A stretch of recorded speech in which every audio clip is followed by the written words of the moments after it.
I'm Miwa Messer. I'm the producer and host of Poured Over in the Safekeep. If you have not yet heard of the Safekeep, which is a finalist for the Booker Prize and the 2025 winner of the Women's Prize for Fiction over in the UK, well, guess what? You're in for a treat. And Yael, okay, Yael, here we go. Funder Wouden is here. I'm so excited I got that right on the first try. To talk about her debut, which is now out in paperback. And this book is spectacular. It does all the twists, all the turns, all of the characters you could want, and even though it's a really tight cast, it's a really small cast, but man, this book delivers on so many different levels. Yael, I've been looking forward to this conversation so much. Thank you for making the time. Oh, thank you for having it. It's really a highlight. Okay, so it's been a year. It's been a year. There have been prizes, there have been nominations. You have had many, many conversations. I love talking to writers when their paperbacks come out because, I mean, the landscape is not the same. You don't you enjoy it? I wonder always because sometimes I feel like I show up and the interviewers feel they can sense that I'm too polished, and then they try to sort of like to zig and zag me to see if I can if I can give them an answer that I've never given before. Um, yeah, I actually don't feel that way. I think that happens oftentimes too with just certain kinds of writers who it doesn't matter if it's hardcover or paperback. I think if the conversation's organic and you're just Yeah. going to get the thing. And if it's not, well, eh. Yeah. I'm You gonna can- go do my best. I'm gonna be so organic and not a single repetitive. No, that's not a promise. Like, especially if you ask me about the plot, I'm gonna have to give the plot. We can do this spoiler free. You and I know exactly what we need to avoid, but I do want Yeah. to start with Isabelle because, Yes. you know, I go back and forth. She's sort of our entree into the story, and man, she's a mess. I think She's that's the nicest thing I can say. She is a mess. she's she is she likes it nice and tidy, but on the inside she's a mess. Yes, she's not having a great time. 1961, outside of, well, we're sort of in the suburbs of the It's Netherlands, oh yeah? no, it's countryside, Oh, full it's on. country, so it's really rural. We are, It's I mean it's as rural as it gets in the okay, Netherlands, which is not super rural. It's in Overijssel, which I okay. will not make you pronounce. Um, and it's nearby. It's sort of an undefined village nearby Zwolle. I'm saying all these things. No one will care about this except for the Dutch who are listening. All 1.5 of I you. actually do care because the thing is, you get this gothic atmosphere going, and I think this does, the details matter, right? Like, I mean, it matters to me because that's where I grew up, okay. and that's where my parents still live. And every time I Hmm. go back there, now I get to go back there and see it through Isabelle's eyes, which Yeah. actually has made me kinder to the place than I was before. Before I was like, and I go back and like, oh no, Isabelle would like this, and she would be nice about this place. Um, but yeah, so it's in the more it's sort of it's out in a small sort of like village countryside outside of the Hmm. big quote unquote big city, which is Zwolle. And she lives there by herself in Hmm. her mother's old home. And everything creaks, and the furniture is really old. Yes. And she's one of those people who has the good china that no one ever uses, which, Yes. you know, there's a lot of there's a lot of detail that pays off.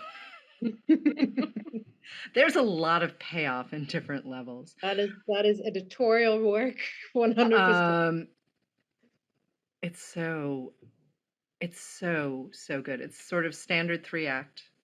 Mhm. 1961. I love the fact that it's set in 61. That also feels like a very deliberate choice because it's calling back to an earlier point Mm. in Dutch, well, world history, but the Dutch, you guys have a complicated relationship, Yes, I yes. think, It needed with to a be lot of things. 61. It needed to be it needed to be far away enough from the war for Hmm. it to feel like we moved on from a certain time Yeah. and place. It needed to feel like something is behind us, but Hmm. modernity is not quite there. We're not quite in the 60s. This is early Right. 60s, and especially in the countryside. I had so many conversations with my dad about whether or not Hmm. um uh in in 61 in that part of the country would they or would they not have a washing machine or a fridge. Right. because everything gets there at a later, just at a slight delay. Hmm. And also, it also depends on the class that you're in, whether you would get something or not. Television at all, that would not have been a thing yet. And so it needed to feel like I had a friend read it, and they said something like it felt like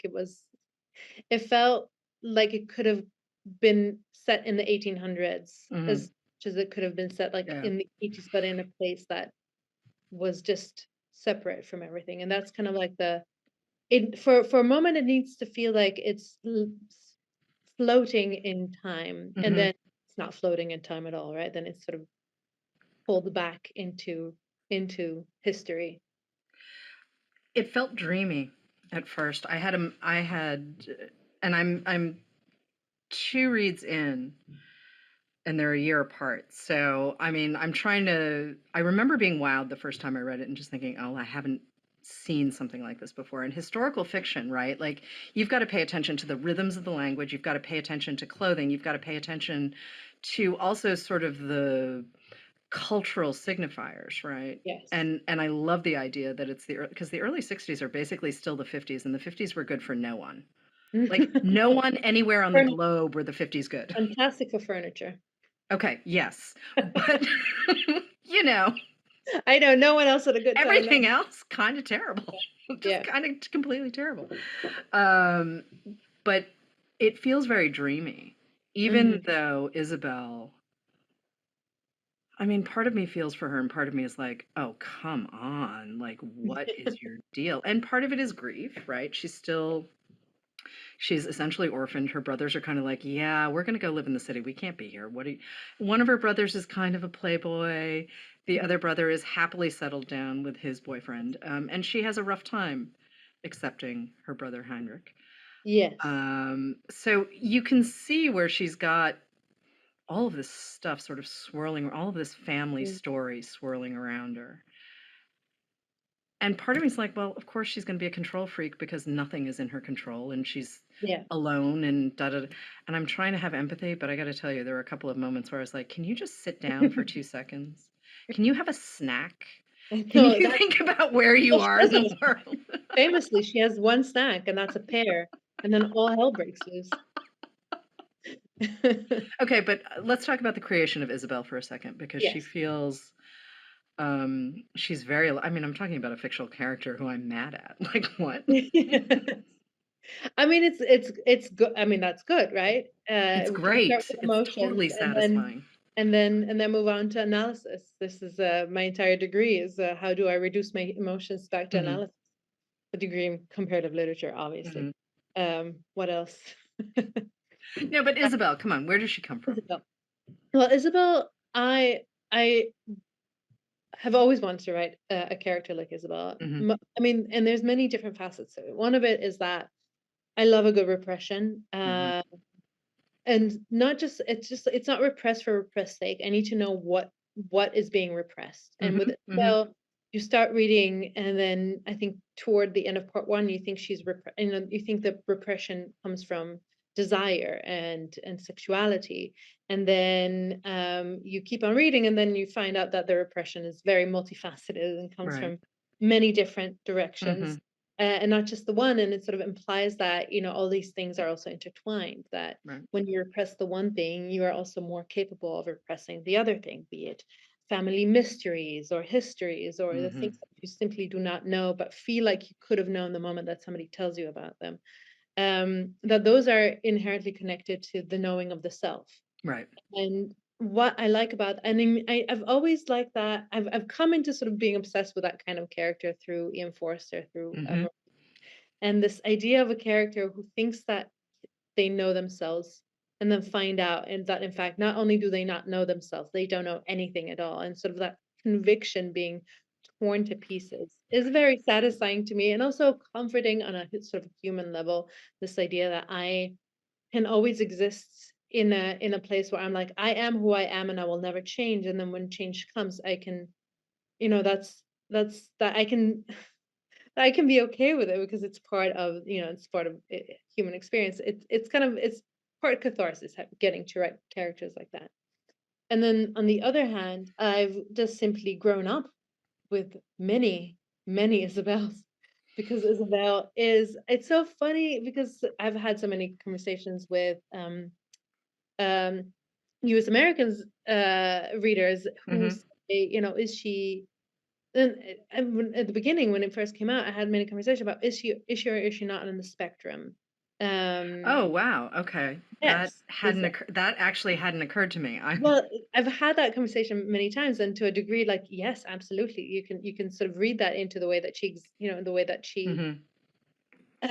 deals with any kind of change, or the way that she focuses and obsesses, right? There is a repetitiveness to it that can be read in a certain way. But on the other hand, the way I also wrote it is just Calvinist. I just wrote a very Calvinist woman who does not like, and then I had to think a lot about the Venn diagram of autism and Calvinism, and that was a whole different, you know, can of worms, especially in this country. And I I've always wanted to understand this woman because I've been Yeah. turned off by her so many times. Right. Right. Right. For, touching a fruit twice when picking it out of a basket, Right. for riding with my bike on the wrong side of the road, even though my house is on that road, so I have to be there. For God knows what, putting out the trash on the wrong day. That's also very, I think that's where the Germans and the Dutch can really relate, because if you put out the trash on the wrong day, you will be yelled at. And I wanted to, I think that, to me, one of the most interesting things is to take a character that on face value I would think like I would not get along with this person, Right. then to find, how can I twist and turn them? What kind of Hmm. value do I need to give them? What kind of sympathy do I need to sort of Right. find myself to make me love this person? Hmm. Having done that on the paper, I still cannot do that all the time in real life when I meet Isabel's Yeah. feel. It's No, I get it. it remains on the page. So Isabelle came from that fascination with the archetype of the repressed character, Yeah. combined with just the environment that I grew up in, and the very it's like being a Jewish person in a Calvinist environment, Hmm. and having to sort of unpack. It's just like being curious. There's something outside. Being curious about that and trying to figure out what is it about these people that makes them tick, but also what is it about me that upsets them so much. But Isabel, to me too, strikes me. I part of my response to, never thought about her as being on the spectrum. I really did just think of her as a product of her time and her Yeah. place and her Yes. class, because Yes. she does, the way they end up at this house is Mhm. clearly a function of the fact that they've got cash in a moment when no one else does. Absolutely. Yes. And Yeah. I mean, and we're talking big fancy house with Yes. lots of stuff. And the way her family sort of comes to the whole thing, obviously, you and I are not going to talk detail about this, but Mm. she strikes me as someone who doesn't expect, her expectations of her environment and her world are not really meant to involve other people. No. She's isolated, but she's also lonely, but she also genuinely does not know how to connect No. with I think people. there's a line in there, I believe. Hmm. It's been a while. Where she talks about how she, to her, friendship is an inherently suspicious thing, Right. and that she's suspicious of people who have too many Hmm. friends, because she sees that as disingenuous thing that you have to do to make friends, is to make yourself lovable and nice, and she Right. sees that as inherently theater and therefore a lie. Yeah. And so if you have many friends, that means that you've been lying to people about who you really are, because no one can be that likable in her mind. And so to her, this idea of being surrounded by people, I think she also very much within her Calvinist upbringing, she sees that as a sinful thing. She sees Yeah. that as an excess. Very much right. I don't know how many people have deep knowledge of Calvinist values, but within it, this idea of any form of excess, any Yeah. form of pleasure is inherently sin. So eating is sin, and therefore your meals must be very, um, in the Dutch kitchen is mashed potatoes and Oh, okay. mashed everything. Everything is mashed, and the idea behind that is that so that you can eat it very quickly and just get as many calories in you as Mhm. you have to, and then you can go and work the field. Okay. It's not about pleasure, it's not about flavor. Um, I have grown up with kids who have hadn't tasted salt and pepper, honest to God, salt and pepper until they were Wow. in like adulthood. Because salt and pepper is flavor, and that is also sin. It's it's an intense way of growing up, right? And so, Isabelle in the beginning of the book, you see her, she doesn't eat much, and when she does eat, it's either perfunctory or Mhm. she has this ritual once a year where she eats a slice of bread with cheese on her mother's Right. the day of her mother's parting. And and the whole purpose of that is to build up, to see exactly in what way she's not allowed any Right. form of joy, to then see, okay, what happens if we break down that? What Right. happens if we turn her um her obsessive way of shutting out any form of joy Mhm. into an obsessive way of seeking out a one specific form of joy, which I don't know if you want to spoil that one as well, but it's not a big spoiler. It's a I don't small one. think it's the biggest spoiler, but I have to go back to something you said, the salt and pepper thing. The Yes. Dutch have a history in Indonesia. I know. I Like, the know. spice trade is a I have huge I'm just having a moment of, no, listen, "What?" I have when I was in New Zealand recently and I was interviewed and then I went on a 20-minute rant, it was probably 5 minutes, about the the history of the Dutch and especially in Indonesia and Right. across the world with nutmeg, right? Yeah. They've created so much wealth around destroying lives to get nutmeg. And you know what? Right? They took it home, they boil a cauliflower, and then they grate the the nutmeg once. Once. It is one little grate on a unboiled cauliflower, and it is just the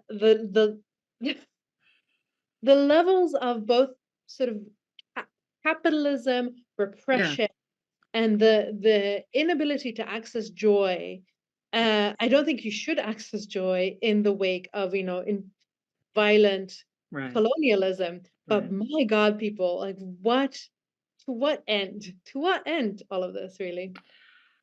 Yeah, I'm just gonna sit here quietly for a second because I still, I know the Dutch history in Indonesia. It's not I good. teach I used to teach in Maastricht in the south of Yeah. the I taught American exchange students, and Okay. at the beginning of every term, they would the university would ask me to do a special sort of separate lecture about Dutch culture, introduction to Dutch culture, Okay. and it was I think an hour-long lecture of which 30 minutes were dedicated to food and me ranting about Dutch food and the history of Dutch food and sort of how it ended up being the way that it is. I mean, it is fascinating. It is sort of it also is, wrapped up in class in this idea of like for a while there was this fascination with spices and herbs, and then it became sort of too tarnished by the idea of Right. the colonial presence of it, Mhm. and so you have this entire class that pushes away from it and then turns into sort of like you see this very much also in the French kitchen, not to piss off the French as well, but like this idea of the pure, pure flavors, quote unquote, in Right. perfectly boiled haricot vert, which I mean I think a nice bean is beautiful, that's still beautiful, Mhm. but it is very much um a class thing that opposes, sort of creates sort of a white sensibility around food versus the colonial presence. How did we end up here? I do not. Because I sort of sent us off. I can't separate most of Europe from its colonial history No, elsewhere, especially no, in Asia and Africa, where I'm like, "Hi, no, do it you know cannot. what you did?" Yes, yes. Listen, and I'm not denying that the Americans have a very bad track run in Central America, Latin America, Asia. Like, we're I not don't think any it's a matter better. of You know what I mean? Like, it's it's not a matter Hawaii. of like you're only allowed to speak if you're if you're in, pure in every single Yeah, way. Especially if it is your history, it is your responsibility to speak up yeah, absolutely. for everyone else. Yeah. But Isabel's brothers, Yes. I love the push and pull between who they are and how they see the world and how they move in the world. They move in the world very different. Men in 1961 have a Yes. very different experience of the world than women did. And I love the fact that I mean, you could have made a choice. She didn't have to have two brothers. You gave her two brothers. I'm very happy Yes. about this. Um, I don't have two brothers myself. I think I yeah, well, you don't I I have didn't two think we were talking autofiction here, my friend. no, Were no, you all? no. But I do I feel like we need both brothers though to give us more of Isabel. The contrast between her and the way she responds to the world and the way she responds to people in the world compared to her brothers is wildly different. Yes. I mean, the brothers are there. I mean, they're there to create a story as well, right? Mhm. They're there to they're in a way, and I'm speaking just from like a not from a reader's perspective, but rather from a like a writerly perspective. They are a Yeah. vehicle. And the reason why I needed to have them there is I didn't want to give Isabel a single get out of jail card. I didn't want Mhm. I didn't want her to have any kind of sort of what I dislike about what I dislike about conversations around prejudice or Mhm. um, intolerance is this idea that somebody is the way that they are because they've never met XYZ person. Right. Where I think it's obviously the conversation is systematic, but what I wanted to Mhm. do with Belle is I wanted her to have a queer brother, and I wanted his partner to be not white, and I Mhm. wanted other brother to be a ladies' man. I wanted Mhm. her to be surrounded by the possibility of sexuality, the Right. possibility openness, possibility of, a life that isn't just like the white little village that she lives in. Mhm. And I wanted her to know these people and I wanted her to love these people and still be closed-minded and still be unable to think beyond her own position. Mhm. Because I think if you give characters like these too many ways, too many sort of like, oh, she's this way because she never knew, this or this or Mm, that, mhm. then you're not actually engaging with what it takes to change a person, Yeah. which is not just the presence of the other. It needs to be far more systematic and far more inside out than that. And so I wanted Isabel to start at a place where she had access to knowledge, but that knowledge had not yet become an inherent part of her, sort of an inside out part of her. And so that knowledge needed to come to her through another vehicle, which is her brother's girlfriend, obviously. Mhm. But what else? I really liked Ava. I liked her absolutely. I loved the fact that she was so upsetting to so many people. And she just comes in like a little whirling dervish. Um, and she's just who she is hmm and very upfront about everything. And she's such a contrast Yes, to she's Isabel. there to be And the ultimate contrast. fun and mad and poking. I mean, she's poking at Isabel until Yeah. Isabel kind of snaps a little bit. She seemed like a really fun character for you to write, though. At first she was complicated because I needed to every time she was, let's say, on stage, Yeah.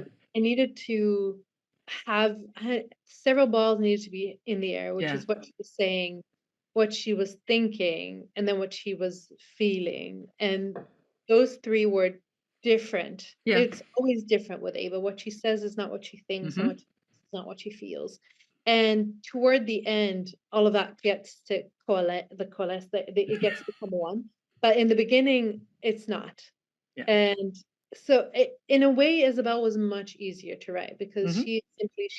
she doesn't get to think, right? She doesn't get to reflect on herself. Every time she tries, we cut her off. I Mm-hmm. mean, to voice. Yeah. Uh, and every time she has any kind of feeling, she pinches at herself, she squeezes at herself, she sort of like shuts her eyes until the feeling is gone, and then she doesn't have to feel it. And that's quite consistent and it's Mm-hmm. quite clear. And every time I would write a piece of dialogue, and then I would think, Isabel would never like this is way too honest. This is way Yeah. too open. And then I just deleted it. And with Mm-hmm. Ava, it was I was a puzzle. Hmm. Every part of her was a puzzle except for the diary chapter, and then that was freedom to me. Okay. I wrote it so quickly, and I was so also because Isabel's not very funny. She doesn't get to make many jokes, and Right. then that came on, and then suddenly we got to do a little ha-ha in between the wars of it all. Yeah. The payoff is fantastic. The Yeah. payoff is just, I mean, and again, having read it twice now, I'm thinking there are hints along the way Mhm. that, and as much as I've just said, Ava is total breath of fresh air, here she is. I mean, it's obvious that we don't know everything about, but it just made her so much fun because it's kind of the bas relief between her and Isabel, that tension, that conflict, and then, well, obviously we can't talk about it specifically, but I do want to Yes. talk about structuring a story like this because Yeah. we get these intense characters. We've got this very gothic-y atmosphere. Yes. Get great sentences, really great sentences. So we get the whole package, right? Like we get story, we get character, we get language, it's so satisfying.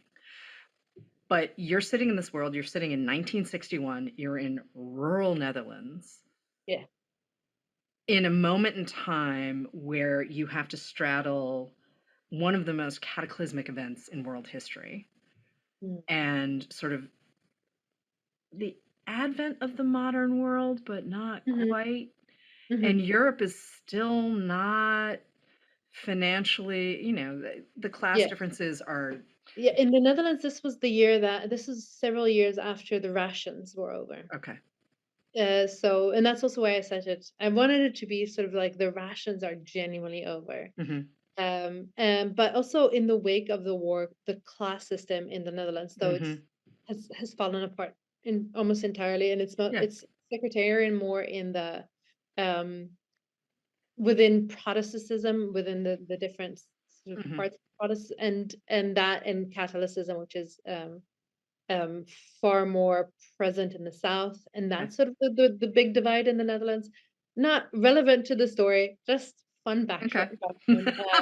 So the South tends to be poorer also than Okay. the and the East generally is also poorer than the West. But what happened in the war, and especially toward the end of Right. the war, and this is sort of part of this is Hmm. the this is the book, is that kind of like in the UK, how many kids were sent, the way that kids were sent to the Yeah. countryside, the Narnia universe is centered around kids who were sent to the countryside and then Hmm. found a wardrobe, magical wardrobe.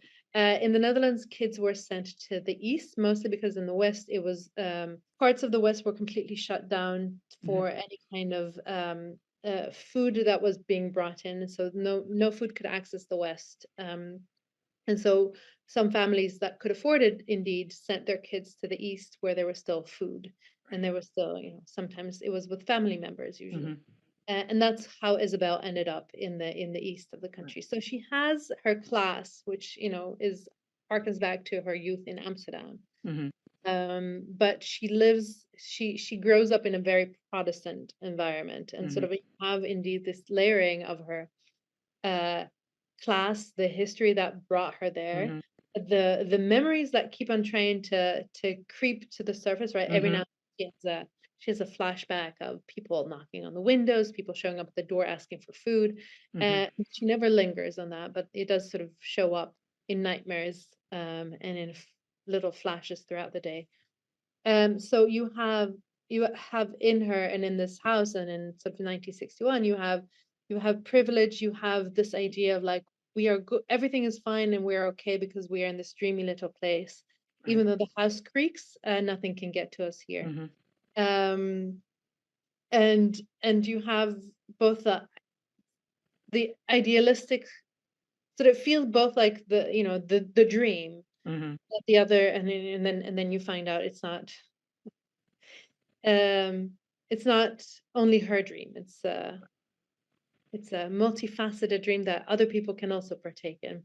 Is that a good way of talking about without giving it away? I think Um, so. I mean, listen, I can listen to you riff on this book for years. But I want to come back to structure for a second because it is sort of very classically three acts. There are flashbacks, there's a lot of hinting, there are, there's a lot of sort of delicate engineering that goes Mhm. into a reading experience like this, right? And my eyes are getting really big and I'm smiling because it's such a satisfying, like, I was so invested. And also, when you reread something, yeah, you do notice more on a second read, but it's been so long between rereads that Uh, actually it was kind of like reading it cold. Like, there was stuff that came back and I was like, oh, right. yeah. But there was also a lot of, Mhm. okay, where are we going with this? And that, I get a lot of pleasure out of that. And sometimes it's nice to do a reread where you're just like, oh, yeah, I know exactly where this is going. I just really want to reread this very specific thing. But you have a degree in comp lit, you've taught for years, E.M. Forster, obviously an influence, but like, how do we get here as a How did we debut get novel? How do we get the Safekeep as a debut novel? Like, it doesn't read like a debut. I sort of feel like there might be another novel in a probably the drawer. next one I'll read. Like a I mean, what? It was a nine-way auction in the US. Like, this was not a small thing. Like, again, this doesn't read like your average debut. So let's talk craft for a second. I I just love structure. I love Okay. plot. Okay. I mean, one of my favorite novels is Fingersmith, and I think Sarah that Waters. Yeah, DNA yeah. is like the Safekeep would not have existed without Sarah Waters's, Okay. entire oeuvre. She's just, Yeah. she ran so that I could walk type Yeah, of yeah. thing. Um, and what I love about Fingersmith is indeed sort of like that, the trickery of it. But what I wanted for this one is, and I had many people read it in the leading up to even sending it to anyone, to an Right. agent. I wanted I wanted it to be satisfying whether or not, I didn't want it to be trickery for trickery's sake. I Yeah. wanted the story to exist on its own. And Mhm. so the premise came to me, and then the idea for sort of like who's in the house and who's coming to the house, and the Mhm. question, the twist of it all, that was always at the heart of it. Mhm. And then I spent a half year Mhm. plotting. And by plotting, I don't mean just staring into, space and thinking about it, although that was a big part of it as well. But I had a notebook where I wrote down every single thought and idea and bits of dialogue and all of that. And that notebook the pages were numbered. And once I had written down sort of enough flashes here and there, sort of the big scenes that I knew would have to exist, whether in the middle, the beginning, ending, Mhm. I took out some flashcards and started writing down the big scene, the small scenes, how sort of the montage chapters basically that Yeah. would push forward and that was the structuring phase. And every single card had the corresponding scene that was in my notebook with page numbers, Mhm. and all of that had to be transferred to a document, Right. where I continued to puzzle and make. So before I even started writing, I had the structure, and the puzzle was already in place. Okay. And the reason I think why it might read the way that it reads, which is like it's whatever kind things people have to say about it, or even unkind things, I think that's down to, by the time that I was writing, Mhm. the novel had already been written in a way, right? Yeah. I had the screenplay, and my job was then to simply, I all I had to do was focus on the language and the Right. rhythm, and the visualization of it all, and what parts feel like a movie and what parts really sort of pull you into language. and Mhm.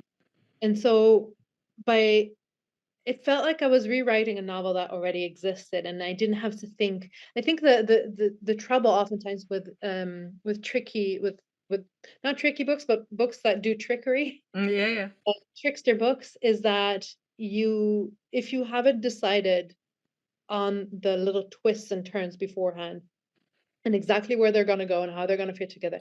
If the machinery of the thing hasn't been decided on beforehand, you get distracted in writing. You get Mhm. distracted. You have to stop. You have to think, wait, where is everyone? What are they thinking? What are they feeling? And I didn't have to worry about that.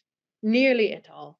Only toward the ending, I left a little bit open. I knew how Hmm. it would end. I didn't Yeah, know yeah, sort of the lead up to the end. So that I left open just so that I could, so that more creativity could happen there. yeah.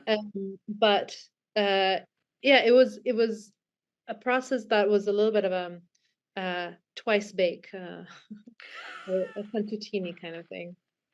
Okay, but how long are we talking about? Because this Not isn't long at all, something. but Okay, okay, it was a year and a half.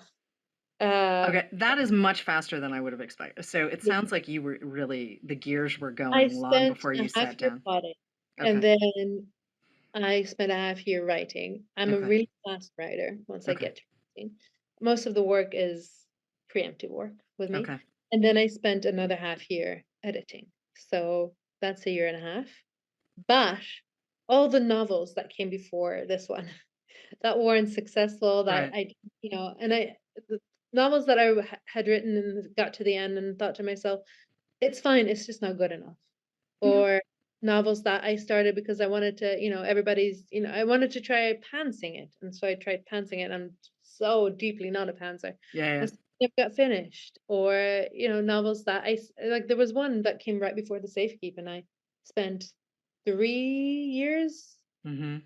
pulling at it and writing and rewrote and I wrote 180K and then I cut it back down to 120 and then I tried to split it up and it was just I with doing I learned a lot. Yeah. I learned Okay. a lot in writing all the ones Mm-hmm. that weren't successful enough in my eye that were just not the one. And so the Safekeep is what it is and got to come out into the world the way that it did because of all the ones that are Right. um, lingering in drawers somewhere.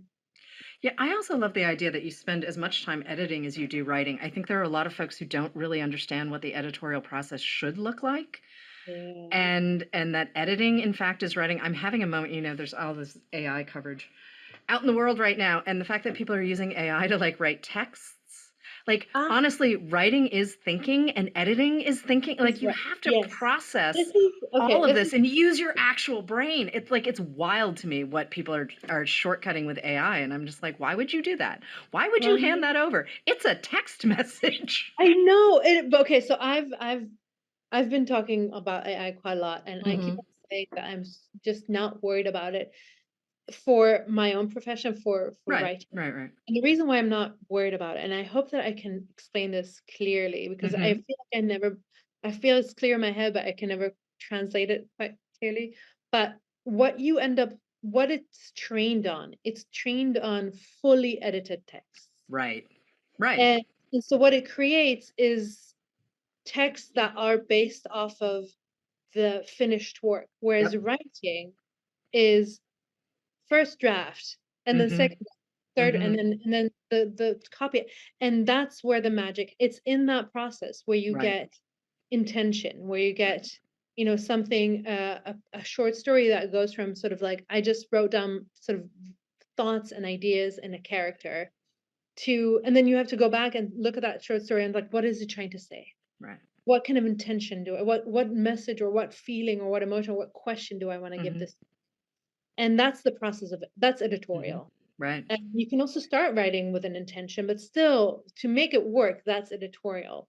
And that is something AI will never be able to do. Right. It's never going to go through its own reflective nature and create and give intention to something. The intention is superimposed on a text when you Hmm. do it with AI, and therefore it will never have the emotional depth that something written in between people. Because that's also the other thing is that when I talk about editorial, it's not Hmm. just everyone else who's read along and all the editors, the fantastic editors Hmm. and the copywriters and everyone. It's a team effort. And that's how we get to voice. That's like emotional depth and voice. Sure, you can get a bunch of words on the page. You can get a bunch of words in social media copy or whatever. Like you can get words on the page, but voice is a Yeah, different thing. And voice is the yeah, thing that swings. Voice is the thing that brings you into the story. Voice is the thing that doesn't let you go. And yeah. whether it's, close third person or it's, a very deliberate voicey first person, like voice is the reason we read. That's how we get the interiority. That's how I end up with an opinion of someone Yeah, like that's Isabelle, why we who get you made up. Like, I understand fake, fake, fake, fake. But at the same time, I was so invested. And to come back to it a year later and be like, as equally invested as I was the first time, I'm like, oh, right. I cannot wait. Because also, with a paperback, you get a new audience. It's very cool. And I'm like, I cannot wait for people's heads to be blown. When this happens, because the way everything comes together and the way the history gets layered in. Mm, I mean, because also historical fiction too, there are folks who like to use shall we say more historically accurate language. And even in the 60s, right? Language is not the same thing. And I mean, it's Dutch, and but it's written in English. So right. how are you gonna do historically accurate Dutch? Well, I'm glad you didn't. I'm glad I mean, it's kind of like what Hilary Mantel decided to do with the Wolf Hall novels, right? She's like, we're not doing ye olde timey languagey here. Mm. What matters is that the reader connects with the characters and connects with the story. And I was so invested. I was so invested. I still have feelings about Johan, but we're not going to go there because Johan feels a We're not little. gonna talk about Johan for Well, Johan. I mean, listen, he's a product of his time and place and thinks he's Absolutely. owed something, and you know, Yeah, I mean, Johan is the neighbor who has a crush on Isabel, I think, in a mhm. way, and tries to woo her in his very uneasy way. And in he acts entirely consistently to the way he believes he Yeah. needs. Like, he courts her, right? He takes her out for Mhm. dinner. Mhm. He thinks that she's into him. He tries to kiss her. She kisses him back for a moment. There's Mhm. nothing in his worldview that allows him to understand what is actually going on. Right. He just looks at the surface. And Mhm. if it was Johan's story, it would be a deeply confusing story because and he cares about boats and potatoes. That's what he Right. cares about. But And he's again, also based on real on real he's a people. product of his time and play. I mean, that's watching your characters sort of circle around this house and circle around their family mythology and circle around. Everyone's, even Louis and even Hendrik, they I'm trying not to spoil it because there's so much good stuff that happens. It's like fireworks. It's constant fireworks. Even when it's sort of quiet fireworks, it's just everything snaps and crackles, la la la la la, in unexpected ways. Mm. And you don't always get that from historical fiction, right? Like I like the tension. I like the sort of locked box kind of feeling, right? Like it's really kind of claustrophobic, it's really gothic, and then when everything happens, um yeah, you can feel the seismic I shift for your I characters. felt always I have never quite understood this sort of the way that historical novels didn't get some things, Right. and the way that literary fiction gets to get have one thing, and then Hmm. queer novels aren't allowed to be. I mean, I can spoil the queerness of it all, right? I can Yeah, talk about I don't think that. that's a spoiler. That's not a spoiler. That's how we sell it. Um, and is a for not Isabel for the novel. I've it's like when you're a kid and you want, I don't know, you want this flavor together with that flavor, and you're a teenager, and then you just stuff the mint with the cookie and whatever. It's just like you want all the flavors at once, and you don't understand when no one has made. Right. um I remember being a kid. This will not make it to the cut, but whatever. I remember like being obsessed with peanut and chocolate together, and so Mhm. I would take these peanut snacks and cover them and like dip them in melted chocolate, put them in the freezer. And I thought I was a genius. I thought I was like, I've invented something no one else has done before. But it was just like I wanted chocolate and peanut Right.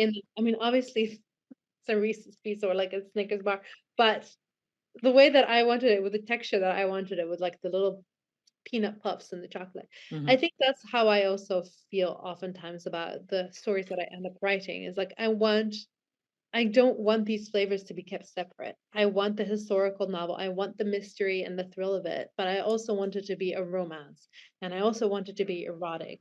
But also, I want to think deeply about the human experience and what we remember and what we deny to ourselves, and sort of how can, and it's not even like how do these three come together, because in my mind they're not inherently separate things, because they're also, I'm also a product of all of those wars. I'm a product of my own upbringing. I'm queer. I occasionally fall in love with people, right? These are all things that exist within me, and so it feels strange to expect them to be so separate on in fiction. I don't want to get to spoilers, but I am so glad that's how you describe the novel. There is so much in the Safekeep, so much character, so much language, so much stuff that happens, and also not even 300 pages or just over 300. This is not It's like 70K ish. this is a straight sit it down and you can this is a single read. I both times went charging through it. Challenging. Really excited for folks to discover the Safekeep now that it's out in paperback. Yael, thank you so much for joining us on Port Over. Thank you. This has been a dream. Thank you for listening. Poured Over is a Barnes & Noble production. To help other readers find us, please rate and review the show wherever you listen to podcasts.